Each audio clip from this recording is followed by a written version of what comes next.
a love for the sport and love for the martial arts came through my family. And my dad first started me and my brother off with judo. Later in when I was a kid, my aunt would bring me and my brother to these. It's not a circus, but it's like a big event where Tibetan monks have their showcase of their martial arts and how they do things. Then one of the first movies I've seen in my life in the movies was Matrix, which has a lot to do with that martial art. The whole thing about martial arts is kind of followed me through my life in the shadow, and it kind of came up to light as I separated from the crowd, and I started living on my own and trying to find myself in where do I fit in the most. And my life would always bring me into the gym. It would bring me into the martial arts. It would bring me into the fight gym, and I would find people that I feel comfortable around. I go to the bottom of my inbox, 2018 June. I sent a message to this guy making a statement that I will be on the big screen within 2 year tops. That was June 10th of 2018. August 2020, 2 years and 2 months, I was on ESPN Plus getting my contract. So developing that skill of making your schedule actually opens a door to more freedom that people actually understand. It's like once you learn to make schedule and follow it, you find so much more free time than you ever had in your life. Exactly. Because what happens is that if you don't follow a schedule, a small stressors that you're picking up on the way towards your goal, let's say you have a goal and you did this but halfway because you wanted to do something else. So you did your task halfway, then the next task halfway. All those halves that you left, they become stressors now. Yes. So now your walk becomes much heavier because you're pulling a bag of stressors. And then you ask yourself, well, now I don't have any free time, nor I have a strength to do things that I love. The motto of the gym that I'm a part of, the Anchorage Brazilian Jiu-Jitsu, goes discipline equals freedom. Bear in mind, you can't do everything every day. You can't have a full day of video games and have a full day of, I did an 8-hour shift. I made great money. I spent half the day video gaming and having my time and eating good food and all that. You can't have that every day. But not having it every day and keeping yourself from it, once you do have it, you will learn to love it and appreciate it more because, shoot, I was waiting for this. I was waiting for this Saturday to unwind. You can't take this away from me. You can't, I have my Sundays when I relax right now, and nobody can take this me time away from me unless I want to spend it differently. I did a little bit of reading. I did some video gaming with my brother and my friends. We played some Call of Duty. I talked to them, see what's up back home. I talked to my family a little bit. I got out, I got a coffee, and it's all me time. Everything is what I wanted to do, and that's my freedom. We have so many things are changing drastically fast. I would not be surprised if within 100 years we had a population on Mars. NASA just had pictures published from Mars. It looks like California without any plants on it, It's just little hills. And why, if you can build a city there, it's nothing is, in case of another catastrophe, another war, he said it. We're going to have, a handful of people waiting there to start a new civilization. And every civilization fall. So we've come to 2,000 plus years of what we have recorded in the books, of our religions, of our history. But there's millions of years of unknown before us, and God knows how many generations and how many civilizations have been, and maybe even left for better. So, we're yet to see. Love that you like the topic of, I bet you love aliens. I bet that you believe in extraterrestrial life, and I bet that you watch Ancient Aliens. Oh, I don't watch that, but I do believe in.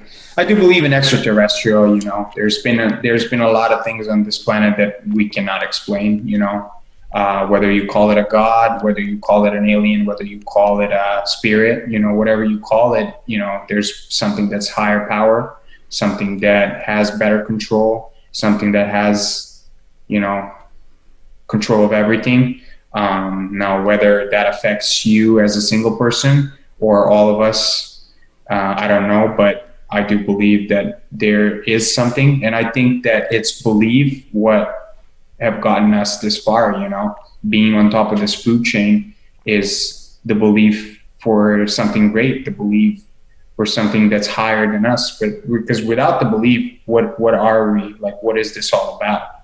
If we have no belief that there is something greater and better, that there is the greater good, something, you know, like God, what's this all about? You show up, no, you know, out of nowhere, you're born, you live, you die, and it's like, if you didn't believe, what did you do? Like, you can't feel like that. You're not that guy.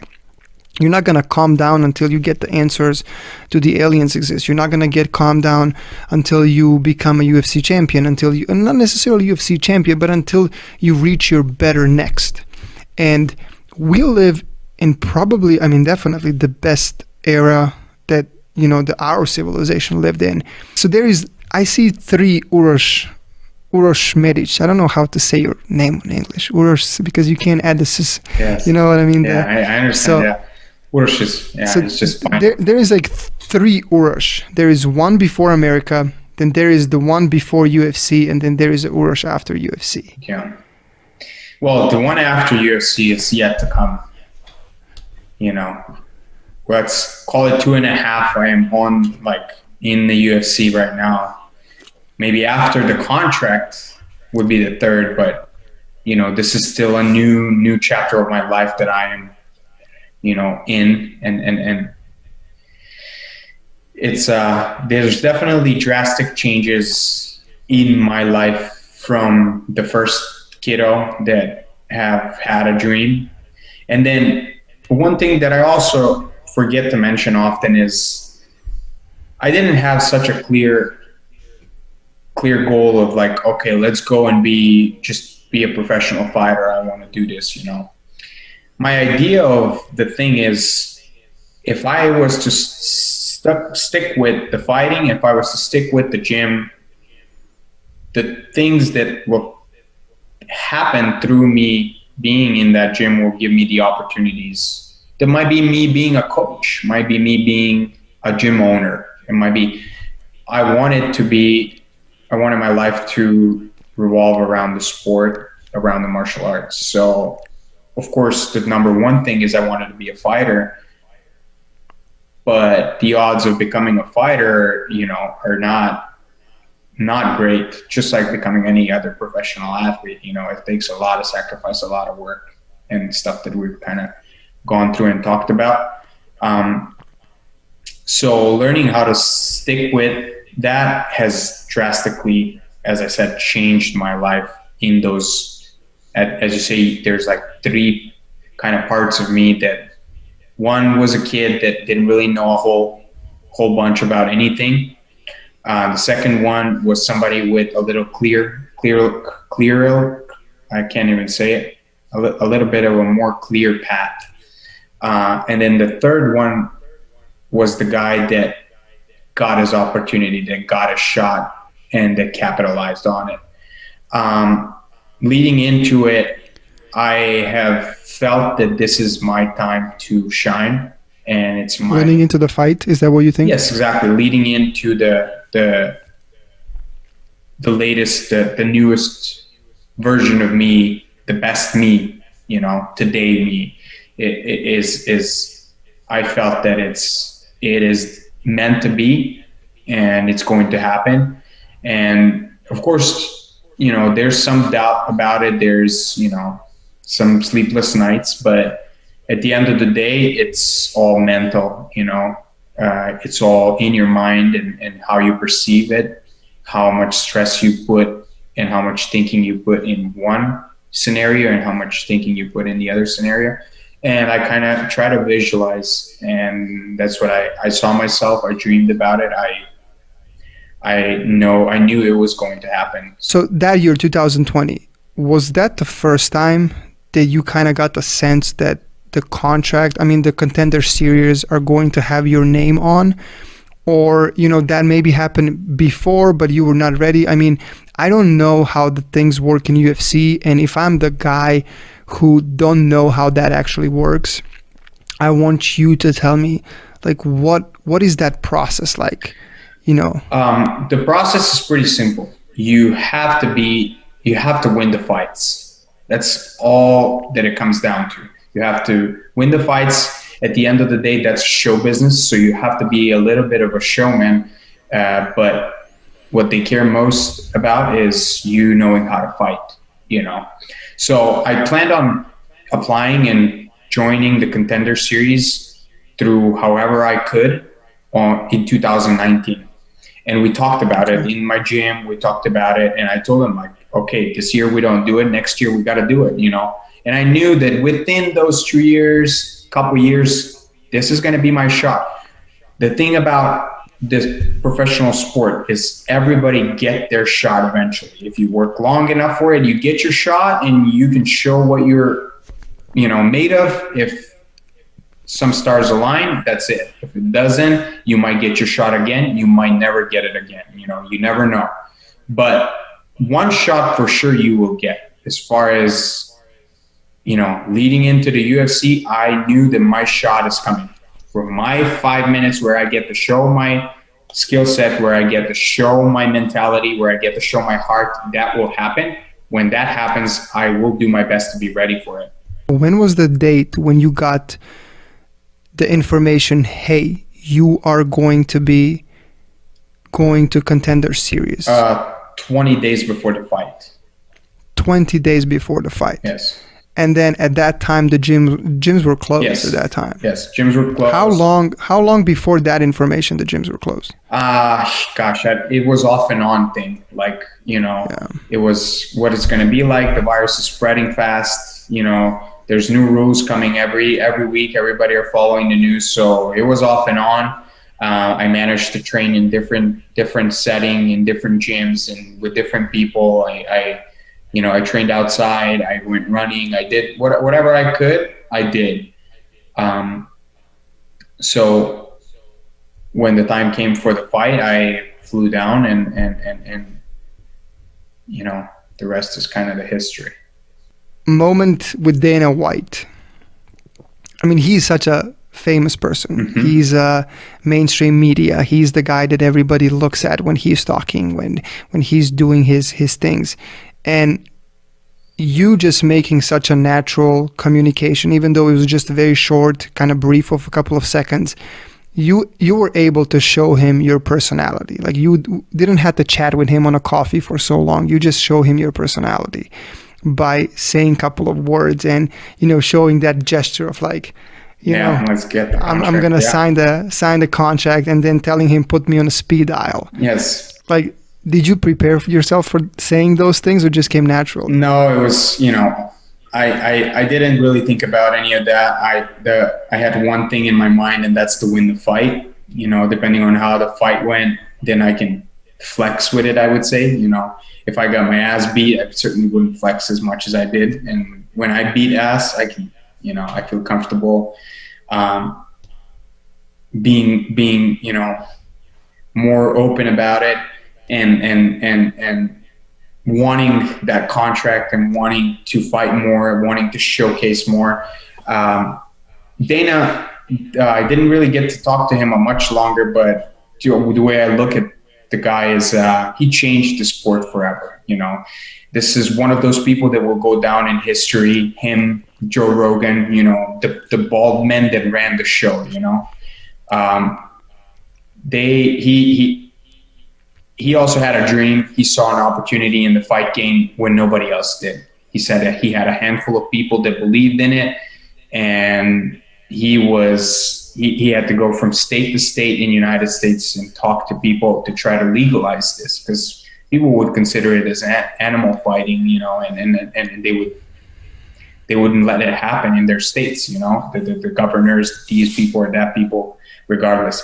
So a man with a vision like that coming this far, when, again, bringing that story back to the aliens, when you got the little Elon Musks running around 5,000 years from now, bringing people from dead, those are going to be some of the people that they bring back from dead. The people that change this world forever. They change the sport forever. They change, I'm not talking about just a fight game. I'm talking about thousands of jobs that UFC is producing. I'm talking about the whole world sitting in their chairs watching two guys fight in the octagon. The road that he took made the shape of, the sport. Oh, we have to do this to make it better. We have to do this to make it better. We have to get these sponsors. We have to get these judges, cage girls, the little things. We have to employ these kind of people. Then building that UFC Performance Institute. That thing is a space shuttle. Like, there is everything you can think of as far as 21st century sports science. Everything is there. From the best trainers in the world, physical therapists, doctors, the little things like this, the Dr. Roman is working on the Aura Ring, where they measure your vitals, where they look at your sleep, they look at your, the way you train, how many calories you burn, and that 20, 30 years ago, if you told somebody things like these, they would look at you and be like, this guy's out of his mind. We had Nikola Tesla in 1800s talking about people wirelessly looking at each other, in a small pocket device in 1890s. How far beyond his time he was. Same thing. How far beyond his time Dana was at the time of building the sport, Like, if you're an extraordinary human being, you can be normal. Like, normal people do normal things. Crazy people do genius things. Because, like, if you're same as everybody, then you're same as everybody. The moment you shift outside of that normal reality and you enter another realm, you're not normal anymore, and you start seeing things that other people don't see. And like you said, if you see Nikola Tesla, if you see Albert Einstein, if you see Elon Musk, like, those guys are not normal. Yeah. And I love that. I love that even when it comes to athletes. Every successful athlete that I ever met was crazy. It had so many issues that it's unbelievable. And people are trying to say, like, hey, you got to calm down, you got to this or that, you got to kind of like balance your life. You can't. If you want to be the greatest as possible in anything you do, you are going to look crazy compared to those who are not as great as you are, because you're on another level. Yes. So there is no reason for you to be afraid of being crazy or being called crazy or being different or lunatic or whatever. That's actually a good thing. Who do you like better, McGregor or Khabib? Khabib, for sure. Yeah. Why is that? I admire the business aspect Conor has done for the sport, for everybody involved in the sport. Certainly is a great thing. But Khabib is just, to me, he's the greatest ever to, step in the octagon. He changed the game for everybody, and he showed what Dagestani wrestling can do to people. They break their spirits, they break their minds, they break their bones, So yeah, that's kind of my pick always. I like his dedication. I like his family, him being family oriented, very religious. Seems like a fair dude to me. I don't know him personally. I've met his manager. His manager had a lot of nice things to say about him. But yeah, as I said, they both are greats. One of the greatest in this sport so far. But I think that from the fighter's perspective, Khabib has definitely done quite a bit more. From the business perspective, Conor has done some great things and made a great deal of money. and kind of won the game, you know. Um, so yeah, I mean, it's a, you know, it's a, like, I see those guys as my opponents and my people that I would stand in the octagon against. So it's kind of hard to like um, make them any greater than they are, because I believe that, you know, besides I don't know, Connor being a better businessman at this point and Khabib being a better wrestler at this point, they're not so much greater than I am. That's kind of my opinion on it, you know.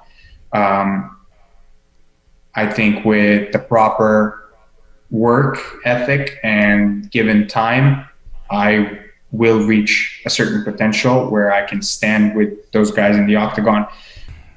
What's the plan for the future, man? What's the biggest thing you want to accomplish? I want you to tell me what is your dream now so I can have it. And then when you accomplish your dream, I'm going to play back this to you. Okay.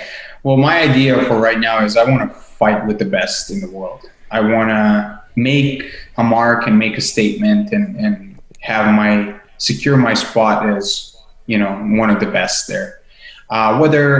Whether I'm going to hold the belt or not, I don't know, and I don't dream of right now.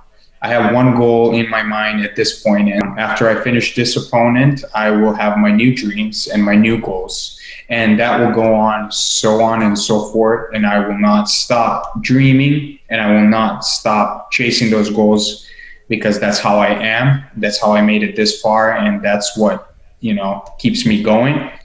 I love the idea of, you know, achieving something I put my mind into and I put my work for. I want to see you keep going. Yeah. And just don't stop, man, because you're humbled and you have a very positive energy that I always love that about you. Like, even when we were kids and when I kind of barely knew you, but there was always something about you that I had a feel that you're going to succeed. Stay on the course, man. Thank you, Dino. A lot of great things are going to happen, man. And I know that you're going to have the belt. I know, I can feel that you're going to have the belt. And when you have the belt, I'm going to play you this video. Okay. I promise you called it. I'm going to keep working. There's nothing that will stand in my way from me trying to achieve my goals. And my goals will always be realistic, and it'll always require sacrifice and hard work that I will be willing to put in for. So you have my promise that I will not stop grinding for it. I'm going to try to make that mark and to make a statement, to make a life better for the upcoming fighters, to make life more clear and the path more clear and better for the upcoming generation, where it's not necessarily always a picture of this violent animal that is just going to kill everybody that it's in their way. It doesn't always have to be like that, and that's the Khabib already proved it, you know, and that's kind of what I like and what I respect, and that's that code of honor that samurais had, that Spartans had, that gladiators had. You know, we are the last of those men, you know. With the 21st century, with the humankind getting this far, with, you know, all the people getting offended by this or that, and we've got all these new laws and rules, which I'm okay with, of course, you know, it should be like that. But there's no more those men of code that used to exist through the history of time. There's no more samurais. There's no more, you know, there's no more Spartans. There's no more warriors like that are willing to die for something they admire and love so much. There's no more people like that are willing to bleed for, you know, making a better life for them and their families. You know, that's the kind of the dying out breed of men. You know, we've got some new men, you know, that are a little softer, that are a little different. And I'm not saying that those men didn't exist back in the day, but everybody kind of looked up to the samurais. Everybody looked up to their code, the way of sword. Everybody looked up to the Spartans, the way they do things. Everybody looked up to, you know, different ways of of the martial arts that have led us into, the 21st century. Now that that has all died out, we've got the fighters, the last of the samurais. And that's kind of what I like to promote and what I like to see us as, one of those men of code, men of honor, men that fight and bleed for a living. It's not nice. It's not always nice. It's not easy. It can hurt physically, more emotionally so. But the cost to having your hand raised and winning those fights is just, there's no feeling such as, getting your hand raised in the octagon. To keep your mind open while saying what the world is changing, that's normal. We're just going with it. And if we were the last, we're the last. If something happens tomorrow when we have to populate the Mars or anything that you were talking in the back, like any other planets and galaxies and all of that, you're fine with it. And I think that's just so great about you and just shows how big open mind you have, that you're acceptable to all the stimulus that come around you, and you're not kind of rejecting them. You're actually thinking about them. And I think that's, one more thing why you're going to be successful is you're not rejecting information. And I think that you told me one time that you DM'd doctor on the Instagram. Yes. One time we were talking and you told me, I was just looking for a doctor, man. And I went on Instagram and I found the guy. And I think those are the great things, that you're always ready to find a solution. And even though you see something happening, you're okay with that and you just keep going straight. And I think that's just, thank you, Dino. that's just amazing. I appreciate it. Yeah. I'm always about that. Life is, if you got questions, you ask them, if you need help, you ask for it. And you shouldn't be ashamed of whatever it is. I've been through all kinds of situations in my life, and a lot of times I needed help.